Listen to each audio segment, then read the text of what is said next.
What's up everyone, OJ here. Welcome back to another video. Today we're going to be taking a look at the Wonderful 101 Kickstarter. This has caused a firestorm on the internet from hardcore Platinum Games fans out there. But I think one of the big questions that kind of goes not really fully explored yet is that does this set a bad precedent for other companies to go out there and do similar things when they can simply pay for the game itself?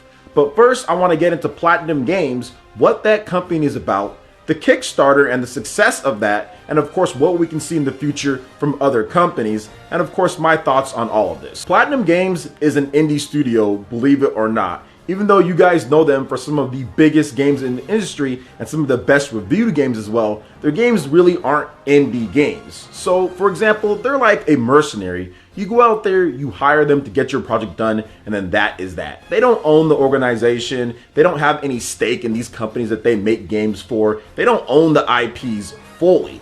And that's something that Platinum Games has wanted to do for quite some time. So even a game like the Wonderful 101, well, it's joint ownership with Nintendo and Platinum Games. Also, if you look at a game like Nier on the PlayStation 4, that's owned by Square Enix. Vanquish, Bayonetta, Mad World, all of these games owned by Sega. So Platinum doesn't really have anything to their own name. They've been wanting to, for years, have their own self-publishing. And the reason why they want to have their own self-publishing is so that one, they can make more money, but also two, they can expand upon their IP in the way that they want to, not only being that mercenary or mercenary game developer for hire. Their games don't sell as much as other games out there. Now, some people might think that, hey, Platinum Games, they sell all these copies. Not really. Their best-selling game of all time is Nier on the PlayStation 4, and that was on 3 different systems with the PlayStation 4, the Xbox One, and the PC, and they sold 4 million out of all of that. So that's the best that they've ever done, and once again, Square Enix probably got most of that money. Although it did really help out Platinum Games, with Hideki Kamiya saying that it kind of saved their company. So they do have games like Astral Chain, which is a big success to them. They recently stated that as well, but they're not this massive developer that has all of this money. And that's essentially the reason why that they made this Kickstarter. If you look at their Kickstarter video, which is, by the way, one of the greatest Kickstarter pitch videos of all time. If you're pitching something on Kickstarter, take some notes from Platinum Games because it was funny. It was direct, it pretty much told them exactly what the deal was, and it made a lot of sense. And it was translated, of course, with subtitles. So that was definitely good to see. And they poked fun at themselves with Hideki Kamiya and the trolling and the bald-headed bash that he did, you know, kind of naming his own powers and everything. That was pretty cool. So I do feel that Platinum Games kind of had to go this route for a game as niche as the Wonderful 101. Now, here's the thing that people are talking about. Well, wait a minute, why didn't Nintendo just fund this? And the truth of the matter is Nintendo wanted to fund this. However, if Nintendo was going to fund this, they wanted it only on the Nintendo Switch. Platinum Games probably not wanting the franchise to kind of just only live on that and give it a bigger reach because it is a niche style of game out there. They said, well, we want to put it on other systems. Nintendo said, okay, fine. You want it on other systems? Go ahead and do that, but you're going to have to do it yourself. We're not going to give you money to do it. And bam, there we go. We've got this Kickstarter. Now, does Platinum Games actually have enough money to fund this themselves completely? Maybe, probably with it, right? Because the game is officially launching on April 2020. So the game was already in development. So they've obviously put their own money into it. But at the same time, if you're a developer like Platinum Games and you have to worry about distribution, you have to worry about shipping with physical, you have to worry about potentially adding in new things and all this other stuff and spending a chunk of your own money on this one. And if you wanted to get it to other platforms, you're going to need capital, right? They're asking for $500,000 for the PlayStation 4 version of the game, which they did reach, and it should probably hit all of its stretch goals and everything because it's over like $1 million, or it's near that from the last time that I checked. So it should hit everything, and they probably will add more to it. So you're going to need a capital investment for that. And I think that if you want to get a niche game like this, putting it in the hands of the fans to get it funded instead of relying upon somebody else is absolutely fine with me. Now, I get how it can look bad for sure, but Platinum Games is just not this huge developer. They're not even this huge publisher. This is their first real self-published title. They're just not that. They don't have the type of capital to be putting and hoping and praying that the Wonderful 101 makes its money back or sells a lot. You do it this way, you know you're gonna make your money back on investment. You can put it out to more platforms out there, and you can develop the IP and bring the IP to a bigger audience so you can get more people interested in it.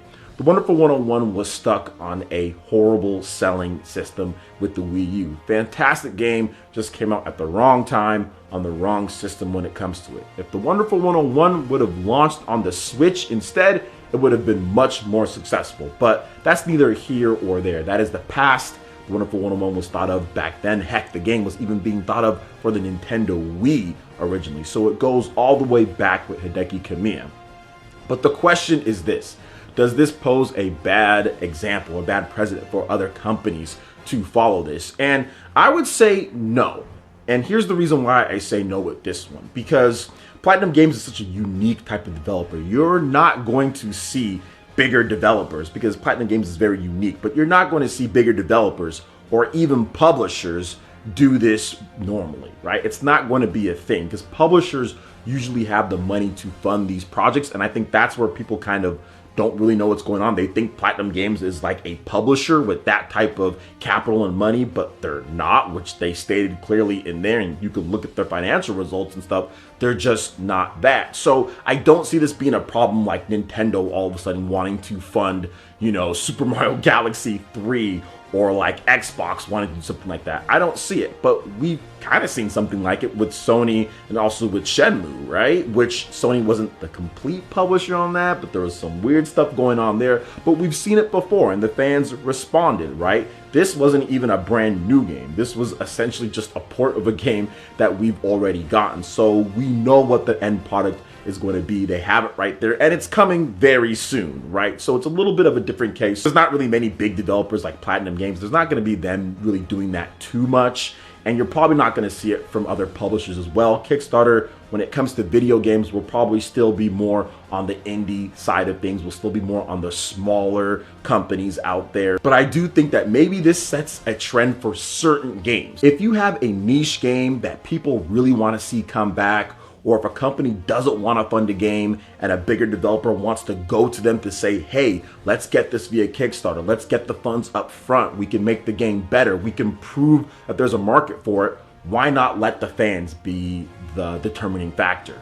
Why not? Why should it just be people that are in suits that say yes or no on this one? Let the fans do it. If it's a niche, smaller or forgotten game out there like the Wonderful 101, if it's something like even like Final Fantasy Tactics, I think people would be more than happy to pay up front for something like that if another developer wanted to swoop in and get that game. Or if there's other games, I mean, there's so many other forgotten niche titles out there that companies don't want to spend the money on up front to publish and to put out if it's not going to be something that can make back money, or it's not going to be something that's going to be big. I think that with Platinum Games doing this, maybe some other companies take a chance and know that there are people out there that are willing to put some money in order to play that niche game they played 10 years ago or played 15 years ago, or bring back a game. So to me, I don't think it's a bad thing. I don't think it's a bad thing at all for Platinum wanting to expand their IP, wanting to get it into more hands of customers